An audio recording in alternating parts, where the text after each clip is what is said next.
Hi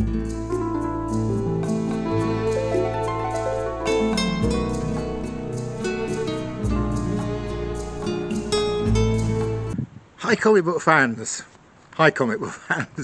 and welcome to another SundayComics.com video. Today it's one in my very occasional series called The Comic Detective. Now this is a really interesting one. So what we have here is an issue of a romance magazine called Confidential Diary.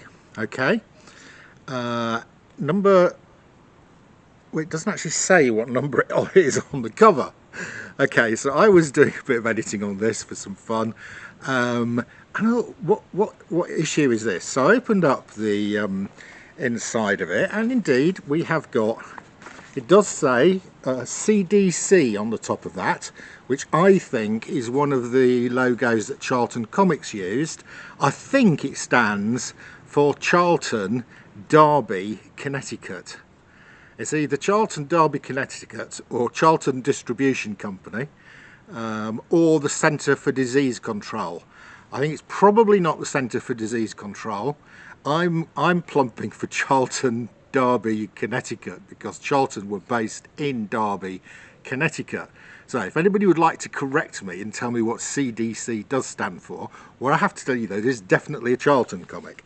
Okay, so it says in the indicia, this is volume 2, number 17 of Confidential Diary. And it says published bi-monthly by Charlton Comic Groups, which is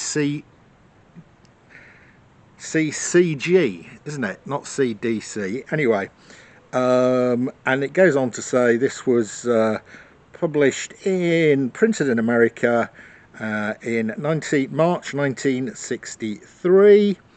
So that's all great. That's good. We got a nice early 1960s Silver Age Charlton romance comic. However, when I looked closely at this, and I'm going to put this up close to the camera and hopefully it'll pick it up. Hopefully it'll start focusing on this and not on me. If you look at the red bit at the top, if you can't see it, I will put a photo of this in the video. It actually says LM9D. So I'm familiar with a company whose initials are LM. They are Len Miller and Son, who produced comics in London from about 1946, I think, through to about 1966, but they went sort of belly up in 1963. So this LM, I think, is Len Miller, and it says 9D, so this is definitely a UK copy or version. Now, Len Miller used to get printed in the UK his comics. He used to reprint Fawcett comics and a number of other comics. But when Len Miller did this, usually you got a logo saying Al Miller and Son, and usually if you looked at the indicia were actually indicia from Al Miller and Son, saying where he printed it and when he printed it. This has got none of that. The only indication that this is Al Miller and Son is that little LM and the 9D. So I think this is actually a UK price variant from Charlton. So I think this was actually printed at the same time as the main print run by Charlton in Derby, Connecticut. And I think they did a specific run for Al Miller and Son, and these were then shipped over to Al Miller and Son for selling in the UK. Now that's very unusual for Al Miller and Son. Usually they printed and then distributed their own versions of comics. Now I'm wondering if this is because this is right at the end of the life of Al Miller and Son. Maybe they didn't have the money to pay the printers, I don't know. But 1963, Al Miller and Son went bankrupt, and this is March 1963. So an interesting little bit of detective work here. Now, what is even more interesting is, as part of my research into this to find out, I thought, well, hang on, there must be a cents version of this.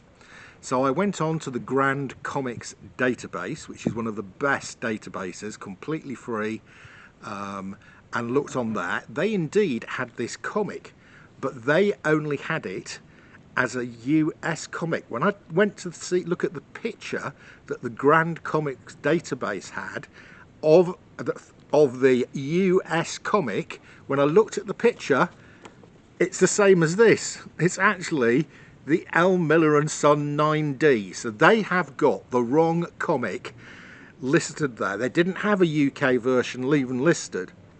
So then I went to Go Collect, and Go Collect too has this comic, has it down as a Charlton comic from 1963, but when you look at the picture on Go Collect, it's the same. It's an L. Miller 9D one. So this has got past both the Grand Comics database and Go Collect, who have both got it wrong. Then I thought, well, surely there's a cent version of this. So I went onto eBay.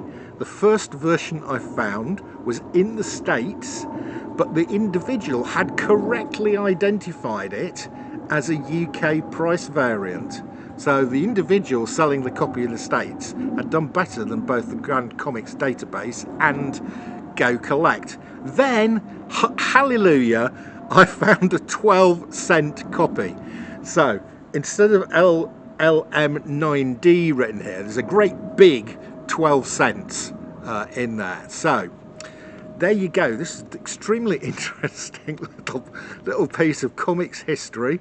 If anybody can shed any more light on this, then drop me a comment below or send me an email to mark@suddenlycomics.com. There you go. That's my bit of detective work for the day. Hope you've enjoyed this. That is your lot. See ya again soon.